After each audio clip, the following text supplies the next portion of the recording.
Bapak saudara-saudara, pada awal Injil masuk ke Inggris, maka seorang penginjil ingin bertemu dengan Raja Edwin. Di ruang pertemuan yang besar, yang diterangi dengan cahaya berbagai lampu yang bergemerlapan, di sanalah mereka menyajikan, menyampaikan, menceritakan Injil, kabar baik. Raja mendengarkan dengan seksama, lalu berkonsultasi dengan penasehat rohaninya tentang Injil yang disampaikan. Salah satu penasehat rohaninya berkata kepada penginjil, hidup itu seperti ruangan perjamuan. Di dalamnya ada cahaya, ada api, kehangatan, dan pesta. Tetapi di luarnya dingin dan gelap. Seekor burung pipit terbang masuk melalui jendela di satu ujung dan keluar melalui jendela di ujung yang lain. Seperti itulah hidup. Saat lahir kita muncul dari yang tidak diketahui dan untuk sementara kita berada di sini dengan cukup banyak kenyamanan dan kebahagiaan, tapi juga pergumulan dan masalah. Tetapi kemudian kita terbang ke udara dingin, gelap, masa depan yang tidak kita ketahui. Dapatkah agama baru ini menerangi kegelapan itu bagi kita? Saudara-saudara, tentu kita yang percaya pada Injil Kristus, pada kebangkitan dapat menjawab, yes, ya. Meskipun detak jantung yang salah, sel kanker yang ganas, atau kecelakaan tragis dapat mengakhiri kehidupan kita yang seperti kita ketahui. Tapi itu bukan akhir. Dan kecuali saudara percaya itu, inilah yang tersedia, bahkan tersisa bagi kehidupan saudara dan saya. Kekuatan Injil, iman yang tak tergoyahkan, iman yang mengalahkan dunia dan maut. Itu sebabnya Rasul Paulus di dalam 1 Korintus pasal 1 Korintus pasal 15 ayat 17 sampai 20 katakan, dan jika Kristus tidak dibangkitkan, maka sia-sialah kepercayaan kamu dan kamu masih hidup dalam dosamu. Demikianlah binasa juga orang-orang yang mati dalam Kristus. Jikalau kita hanya hidup ini saja, menaruh pengharapan pada Kristus, maka kita adalah orang-orang yang paling malang dari segala manusia. Tetapi yang benar ialah bahwa Kristus telah dibangkitkan dari antara orang mati sebagai yang sulung dari orang-orang yang telah meninggal. Raja dan kerajaan yang jaya pada zamannya sekarang sudah lenyap dan tinggal sejarah dan monumen. Tapi Kristus yang bangkit, hidup di dalam Kristus, kematian bukan akhir daripada segala-galanya, tapi kehidupan yang akan berlanjut di dalam surga kemuliaan. Amin. Bagi orang percaya, akhir kehidupan di dunia adalah awal dari kehidupan yang mulia bersama Kristus di sorga. Itu sebabnya aku mempunyai keyakinan yang kokoh dalam Injil. Berbicara tentang keyakinan, ada keyakinan, tapi apakah kokoh? Tapi di dalam Injil ada keyakinan, dan keyakinan itu adalah kokoh. Keyakinan terhadap apa? Keyakinan dalam apa? Keyakinan dalam Injil. Di sini Paulus jelas dan tegas. Mengapa dalam Injil? Mengapa dikatakan kokoh, jelas dan tegas? Karena Injil adalah kekuatan Allah. Injil itu menyelamatkan setiap orang yang percaya. Orang Yahudi, orang Yunani, tapi juga bagi saudara dan saya. Itu sebabnya John Wesley katakan, tidak ada seorang pun yang tidak dapat diselamatkan kecuali ia menolak anugerah Tuhan. Firman Tuhan katakan, karena begitu besar kasih Allah akan dunia ini, sehingga ia mengaruniakan anaknya yang tunggal, supaya setiap orang yang percaya kepadanya tidak binasa, melainkan beroleh hidup yang kekal. Oleh karena kasih karunia kamu diselamatkan, itu bukan hasil usahamu, itu bukan pekerjaanmu, tetapi itu adalah kasih karunia Allah. Itu sebabnya jangan engkau memegahkan diri. Saudara-saudara, anugerah Allah di dalam Kristus dan melalui Kristus adalah anugerah yang tertuju bagi semua orang. Undangan Allah adalah undangan universal. Untuk orang Yahudi, untuk orang Yunani, untuk saya dan saudara, bahkan untuk generasi yang akan datang. Dan inilah kebenaran itu. Ini berbicara tentang kebenaran Kristus. Di dalam Yohanes 4 ayat 14 ayat 6 dikatakan, Akulah jalan, kebenaran, dan hidup. Tidak ada seorang pun yang datang kepada Bapa kalau tidak melalui aku. Di dalam Kristus ada jalan. Di dalam Kristus ada kebenaran. Di dalam Kristus ada hidup. Dunia menawarkan jalan. Dunia menawarkan kebenaran. Dunia juga menawarkan kehidupan. Agama-agama yang lain pun menawarkan hal yang sama. Tapi pertanyaannya, ada jalan. Apakah jalan itu menuju kebenaran? Ada kebenaran. Apakah kebenaran itu membawa pada kehidupan? Ada kehidupan. Apakah kehidupan itu menuju pada kekekalan? Hidup yang kekal dan abadi. Di dalam Kristus, dalam Injil, hal yang ketiga itu dipenuhi. Jalan, kebenaran, dan hidup. Ada kehidupan yang kekal dan abadi. Amin. Itulah kebenaran Allah. Itulah kebenaran Injil. Yang diawali di dalam iman, berjalan di dalam iman, dan berakhir di dalam iman. Dan sekarang saudara dan saya sedang dalam sebuah perjalanan hidup yang di dalamnya saudara dipanggil untuk memberitakan Injil. Pertanyaannya, apakah saudara akan mengakhiri dalam iman? Orang benar akan hidup oleh iman, bukan hidup karena melihat, tapi hidup karena percaya. Iman yang kokoh dan tak tergoyahkan. Iman yang mengalahkan kuasa dosa dan maut.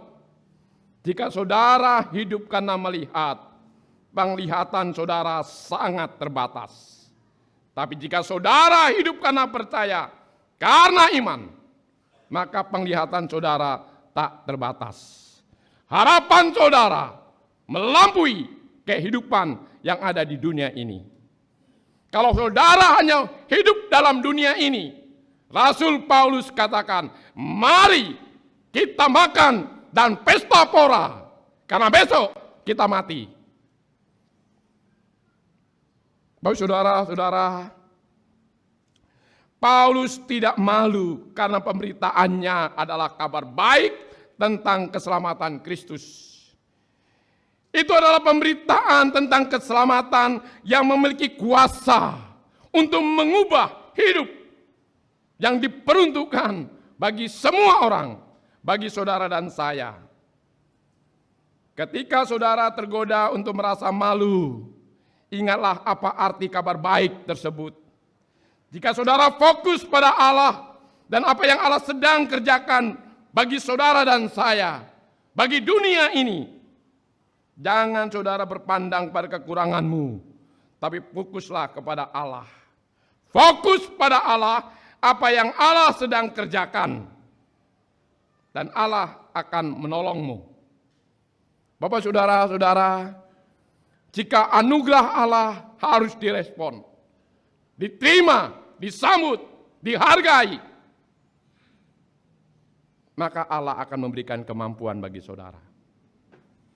Bagian saudara dan saya merespon, bagian Allah memberikan kemampuan bagimu. Mengapa? Karena Injil itu, keselamatan itu memiliki kuasa untuk mengubah kehidupan manusia. Ada ungkapan mengatakan demikian, pendidikan tidak mengubah karakter orang yang berdosa.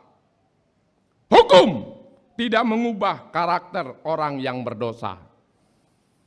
Waktu saya melayani di Madiun, saya seminggu dapat jatah melayani di lembaga pemasyarakatan kelas 1 narkoba. Kalau di Bandar Lampung kita dapat jatah pelayanan di penjara setiap hari Selasa. Tapi bukan saya saja, kami ada 16 pelayan dari gereja berganti setiap Selasa. Jadi di Lampung itu dalam 1 minggu full penjara itu dilayani. Ya, jadi kita dapat jatah dari Metodis hari Selasa, jadi kita bergantian. Ya. Pernah saya melayani di Madiun, jadi di sana ada chapel, tempat ibadah. Wah, kalau ibadah itu luar biasa antusiasnya. Luar biasa. Saya berpikir kalau suasana ibadah di LP ini seperti dilakukan di gereja-gereja, luar biasa ini terjadi kebangunan rohani di Madiun ini. Luar biasa, penyembahannya luar biasa, pujiannya luar biasa, semangatnya luar biasa. Ya.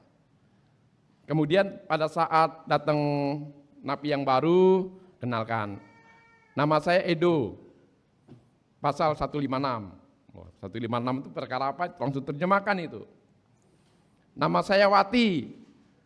Pasal 213. Nah, itu langsung terjemahkan. Jadi perkaranya, hukumannya di pasal itu. Mereka tahu. Jadi ketika masuk, ini anggota baru, disambut, dipeluk, didoakan, disambut nyanyi, ikut keluarga Kristen di LP. Demikian juga kalau mau bebas, Pak Pendeta, doakan saya seminggu lagi bebas. Nah, teman-temannya sudah senang mendoakan, memberikan dorongan, motivasi, semangat. Ya. Juga makan selalu ada makan. Saya waktu itu di sana punya donatur, jadi ada yang kasih makan, tiap saya datang kasih makan. Kemudian oke, sekarang Albert sama Wati mau bebas, kita doakan, kita lepaskan. Kemudian saya melayani lagi, 2 bulan kemudian saya melayani, datang lagi si Edu. Duh, kamu baru 2 minggu, 2 bulan kamu udah bebas, mengapa datang lagi? Iya Pak Pendeta, saya pusing, gak tahu apa yang saya kerjakan. Katanya. Kemudian kemarin sudah dibebaskan lagi 1 keluarga, anak dan bapak bebas. Kemudian 3 bulan kemudian saya dapat giliran pelayanan di situ. Datang lagi dia, bahkan bapak, anak, menantu. Wah, bagaimana mau ngomong seperti ini? Iya Pak, mengapa kamu lakukan lagi? Saya nggak ngerti Pak apa yang harus saya lakukan. Jadi apa yang kau lakukan? Ya kami jual narkoba lagi, tangkap suami, istri dan menantu. Itu artinya dihukum sekali, masuk lagi, dihukum, masuk lagi, 4 kali hukum, tetap gak berubah. S1, S2, S3, sama, melakukan kejahatan. Sudah masuk penjara, cengar-cengir, keluar, melakukan lagi. Jadi hukum, pendidikan tidak mengubah karakter orang yang berdosa. Yang mengubah adalah Kristus. Amin. Itulah kekuatan Injil. Jadi saudara-saudara, jika engkau menginginkan pasanganmu berubah, suamimu berubah, istrimu berubah, dipulihkan, hanya kekuatan Kristus yang dapat melakukannya. Selain itu, tidak. Itulah kekuatan Injil. Itu sebabnya fokuslah pada Allah, apa yang Allah sedang kerjakan bagi dirimu, bagi keluargamu, bagi gerejamu, bahkan bagi negeri dan dunia ini. Allah itu produser. Tapi banyak sutradara dalam hidup saudara. Bisa orang tuamu sebagai sutradara, bisa gurumu, bisa hamba Tuhan, bisa teman dan sahabat. Tapi yang produsernya adalah Allah. Dan Allah lah yang merancang bangun hidup saudara dan masa depan saudara. Itu sebabnya Injil menunjukkan kepada kita bagaimana kebenaran Allah dalam rencananya untuk menyelamatkan kita, dan juga bagaimana kita bisa dilayakkan untuk memperoleh hidup kekal. Dengan percaya kepada Kristus, hubungan kita dengan Allah dijadikan benar. Sehingga bertolak dari iman, memimpin kepada iman, dan Allah menyatakan kita benar oleh iman dan hanya oleh iman. Allah melihat iman. Apakah di dalam doamu ada iman? Apakah di dalam pergumulanmu ada iman? Apakah di dalam rencanamu ada iman? Apakah di dalam pelayananmu ada iman? Apakah di dalam pekerjaanmu ada iman? Apakah di dalam kesaksianmu ada iman? Apakah di dalam keluargamu ada iman? Jika ada iman, maka di situ Allah bekerja. Dan jika Allah bekerja, tidak ada satu kuasa pun yang sanggup menghambatnya. Saudara-saudara, itu sebabnya dikatakan, kamulah bangsa yang terpilih, imamat rajani, bangsa yang kudus, umat kepunyaan Allah sendiri, yang telah dipanggil daripada kegelapan kepada terangnya yang ajaib, untuk memberitakan perbuatan-perbuatan yang besar dari Allah.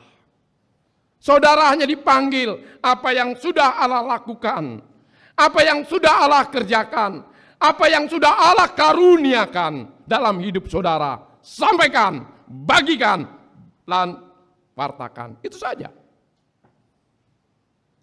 Allah tidak pernah meminta saudara menyampaikan sesuatu, mewartakan sesuatu, membagikan sesuatu yang tidak pernah Allah berikan dalam dirimu.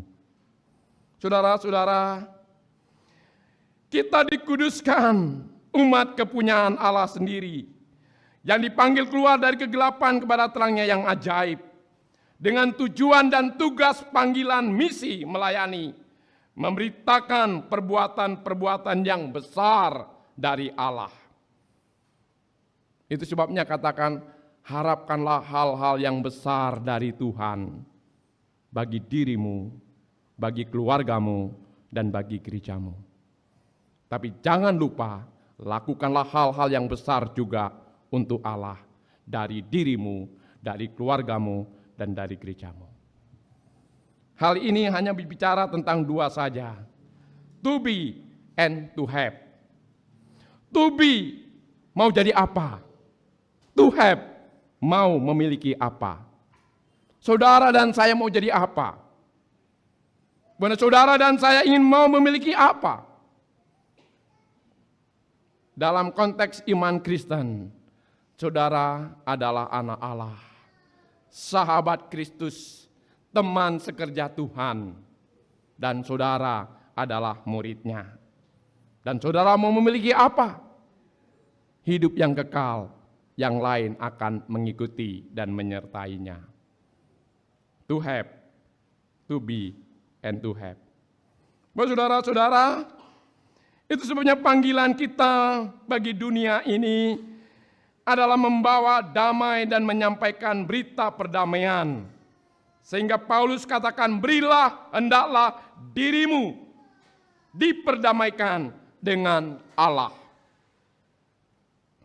Berdamai dengan Allah, berdamai dengan diri sendiri, berdamai dengan sesama, dan akhirnya berdamai kepada dunia, diawali kesediaan dan kerelaan kita menerima sumber damai yaitu Kristus.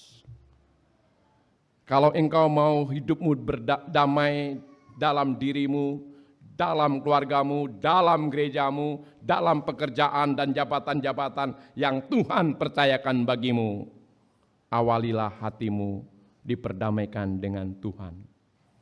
Awalilah hatimu diperdamaikan dengan Kristus. Maka engkau akan berdamai dengan dirimu sendiri, berdamai dengan sesama, dan berdamai dengan dunia ini. Bapak saudara-saudara, iman Kristen, orang Kristen tidak sama dengan agama Kristen. Tidak sama identik dengan ibadah-ibadah atau kebaktian-kebaktian. Kekristenan itu adalah sebuah relasi, hubungan iman kita kepada Yesus. Itu sebabnya John Wesley katakan ada 3 jenis iman. Iman yang didasari oleh otak, rasio, pikiran. Iman yang didasari oleh otoritas. Dan iman yang didasari oleh relasi atau relasional. Iman yang didasari oleh rasio pikiran, saya tahu. Iman yang didasari oleh otoritas, saya melihat.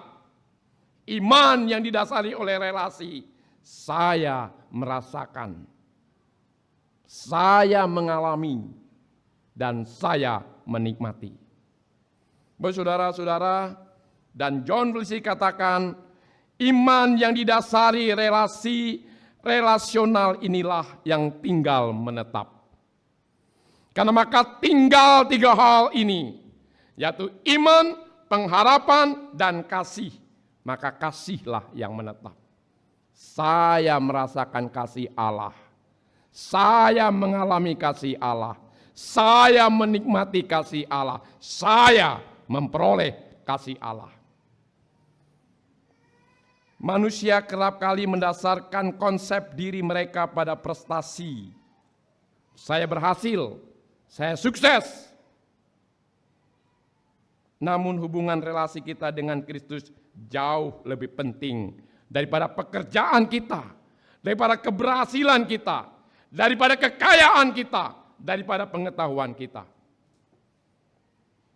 Jangan sampai pekerjaanmu, jangan sampai keberhasilanmu, jangan sampai kekayaanmu, jangan sampai pengetahuanmu itu mengganggu, bahkan merusak hubunganmu dengan Tuhan, dan mengganggu dan merusak hubunganmu dengan pasangan.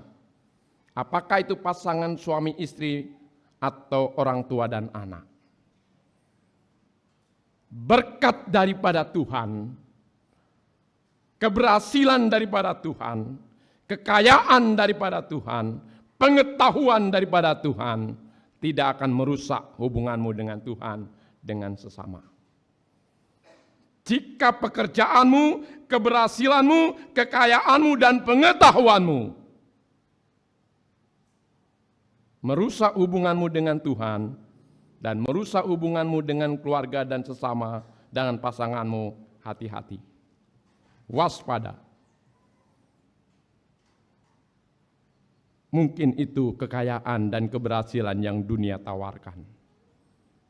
Karena di dalam dunia ada keberhasilan, dalam dunia ada kekayaan, dalam dunia ada pengetahuan.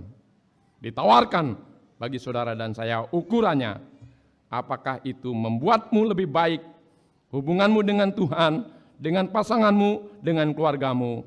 Kalau tidak, waspada. Berkat daripada Tuhan, jalamu tidak koyak.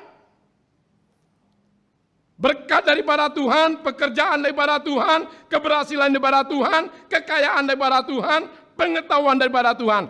Tidak mengubah, apalagi merusak hubunganmu dengan Tuhan, dengan pasanganmu dan keluargamu dan sesama. Saudara-saudara, jangan sampai kita tertipu dan tergoda. Itu sebabnya ingat, saudara menjadi berarti karena saudara adalah salah satu di antara umat terpilih. Bukan apa yang saudara capai. Saudara memiliki arti karena apa yang Allah Yesus Kristus lakukan dalam hidupmu, bukan karena apa yang saudara lakukan. Itu sebabnya di dalam Yesaya 26 ayat 12 dikatakan, "Ya Tuhan, Engkau menyediakan damai sejahtera bagi kami, sebab segala sesuatu yang kami kerjakan, Engkau yang melakukan bagi kami." Ya, apa yang kita kerjakan, Allah yang melakukan. Apa yang kita lakukan, Allah yang mengerjakan.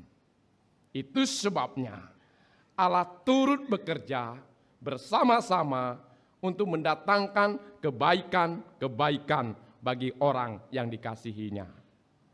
Lakukan bagianmu maksimal, selebihnya serahkan pada Allah. Percaya dan mempercayakan pada Allah. Saudara-saudara, itu sebabnya hari ini kita adalah hari Pentakosta, di mana Roh Kudus dicurahkan. Dan di sanalah Roh Kudus menolong kita untuk berdoa dalam keluhan-keluhan yang tidak terucapkan. Bahkan menolong gereja dan orang percaya untuk memberitakan Injil. John Wesley katakan, "Man of grace," sarana Allah, alat Allah untuk menolong umatnya. Cara Allah, alat Allah, sarana Allah untuk memberkati umatnya melalui melalui 4. Doa, membaca Alkitab, perjamuan kudus, dan persekutuan-persekutuan. Kita bersyukur kalau gereja kita sudah menerapkan doa. Bisa berdoa, beriman, bersaksi aktif. Dan doa sudah kita mulai. Di gereja kita ada MPD, malam puji dan doa. Ada menara doa. Ada doa pembangunan. Ada doa semalaman. Wow, luar biasa kalau kita masuk di dalamnya. Malam puji dan doa sebulan 2 kali. Menara kita lakukan dari jam 6 pagi sampai jam 10 malam. Bapak ibu saudara-saudara bisa ambil, sesuaikan waktumu. Jangan katakan tidak ada waktu, karena engkau tidak beli waktu, engkau tidak mendatangkan waktu, engkau tidak menahan waktu, engkau tidak mempercepat waktu. Kalau engkau katakan tidak punya waktu, engkau adalah pendusta. Karena memang waktu tidak pernah dibeli. Dan tidak pernah orang bisa mendatangkan waktu, menambah waktu, mengurangi waktu. Kita hanya memprioritaskan waktu dan mengisi waktu. Prioritaskan doa dan berikanlah waktu untuk doa. Jangan katakan tidak ada waktu. Engkau pendusta. Karena engkau memang tidak punya waktu. Karena waktu itu adalah milik Tuhan. Itu sebabnya ada doa MPD, ada menara doa, ada pembangunan doa, ada doa semalaman. Kita bersyukur untuk pembangunan awal, kita doa 1000 jam. Sudah kita lalui sehingga kita capai 1038 jam. Dan sekarang kita akan melakukan menara doa, pembangunan, akan berjalan selama pembangunan pastori, sedang berjalan renovasi gereja yang akan segera dimulai, pembangunan konsistori 2 lantai yang akan juga dimulai. Kekuatan kita hanya doa. Mari kita bersama-sama ambil bagian. Kemudian yang kedua, ini yang harus kita terus harapkan dan rindukan, yaitu membaca Alkitab. Karena semua akan lenyap, semua akan berubah, semua, tapi firman Tuhan akan tinggal tetap. Bapak saudara-saudara, tinggal hanya 2. Semuanya akan meninggalkanmu, yaitu doa dan firman Tuhan yang ada dalam hatimu. Semuanya akan berlalu. Itu sebabnya mari kita kembangkan, kita membaca firman Tuhan. Karena apa? Iman timbul daripada pendengaran, yaitu firman Allah. Kalau Injil dikatakan Injil adalah kekuatan Allah, karena Kristus benar-benar bisa dipercaya. Kristus berharga bagi umat percaya, dan Kristus adalah bagian utama terpenting dari gereja serta pelayanannya. Itu sebabnya mari kita di dalam Pentakosta ini kita memikirkan apa yang dapat saya lakukan bagi hidupku, bagi keluargaku, juga bagi masa depan keluargaku dan gerejaku. Ada ungkapan mengatakan demikian. Bung Karno berikanlah aku 10 pemuda. Maka dengan 10 pemuda yang saya didik, saya akan taklukkan dunia. Saudara kita Katolik katakan, berikan kepada saya anak, dan akan saya didik selama 5 tahun. Maka apa yang saya didik, saya ajarkan selama 5 tahun itu, tidak ada kekuatan pun yang sanggup mencabutnya. Metodis punya apa? John Wesley punya apa? John Wesley katakan, beri kepadaku 100 orang yang tidak takut berbuat apapun juga, kecuali berbuat dosa. Maka dengan 100 orang itu, akan saya jangkau dunia bagi kerajaan Allah, dan saya menggetarkan pintu neraka. John Wesley modal untuk misi adalah orang takut dengan dosa. Dan semua kelas meeting, persekutuan dalam gerakan Metodis hanya didasari oleh karena takut dengan dosa, takut mendapatkan murka Tuhan. Murka Tuhan, dosa itu bergelantungan di atas kepala mereka. Yang mereka baru bertobat. Oh, saya sudah bertobat, saya sudah selamat, saya sudah terima Kristus, tapi saya masih punya kelemahan, saya masih punya kecenderungan berdosa. Tolong saya, bantu saya, doakan saya, nasihati saya, kuatkan saya. Jangan tinggalkan saya sendirian. Itulah awal kelas meeting. Persekutuan yang dibentuk, yang dilakukan hanya satu, supaya saya jangan berbuat dosa lagi, supaya saya jangan jatuh dosa lagi. Kalau jatuh ke dalam dosa lagi, murka Allah bergelantungan di atas kepala mereka, dan mereka sangat getar hal itu. Apa motivasi saudara sekarang jika engkau berdoa? Apa motivasi dan latar belakang saudara jika saudara beribadah? Apa motivasi saudara jika saudara melayani dan memberikan persembahan? Gerakan Metodis, orang Metodis hanya satu motivasinya. Hindarkan saya dari murka Tuhan. Hindarkan saya dari berbuat dosa. Tolong bantu saya, bro, teman, sahabat, bantu saya. Kita bentuk persekutuan agar kita saling menasihati, saling menguatkan, saling meneguhkan, saling mengkritik, saling membangun, dan saling melayani, dan saling mengasihi. Sehingga akhirnya kita sama-sama bertumbuh dalam Tuhan. Dan akhirnya kita tidak jatuh ke dalam dosa. Inilah kabar baik. Injil kerajaan Tuhan tertuju bagi saudara dan saya. Itu terjadi karena saudara menerima, maka panggilan yang sama saudara harus melanjutkan Injil. Kabar baik itu. Kabar baik itu jangan berhenti dalam diri saudara. Tapi saudara harus memberitakannya. Karena saudara dan saya tidak dapat masuk ke surga seorang diri. Kita butuh teman. Mengapa saya selamat? Mengapa saya Kristen? Karena ada yang memberitakan kabar baik. Siapa dia? Orang tua, guru, pendeta, majelis, teman dan sahabat. Pasti ada orang yang hadir dalam dirimu. Dan hal yang sama juga, engkau dipanggil untuk menjangkau orang-orang lain yang belum mendapatkan kabar baik. Injil kekuatan Allah yang melampaui dosa dan maut. Amin. Kita doa. Tuhan, terima kasih untuk firman-Mu hari ini. Ajari kami untuk setia memberitakan Injil dalam setiap kondisi dan situasi kami masing-masing. Kesempatan-kesempatan yang ada. Jangan sampai kabar baik itu berhenti pada diri kami, tapi kami harus melanjutkannya. Karena banyak saudara-saudara kami juga yang membutuhkan kabar baik. Inilah waktunya, tolonglah kami agar kami setia. Demi Yesus Kristus. Amin.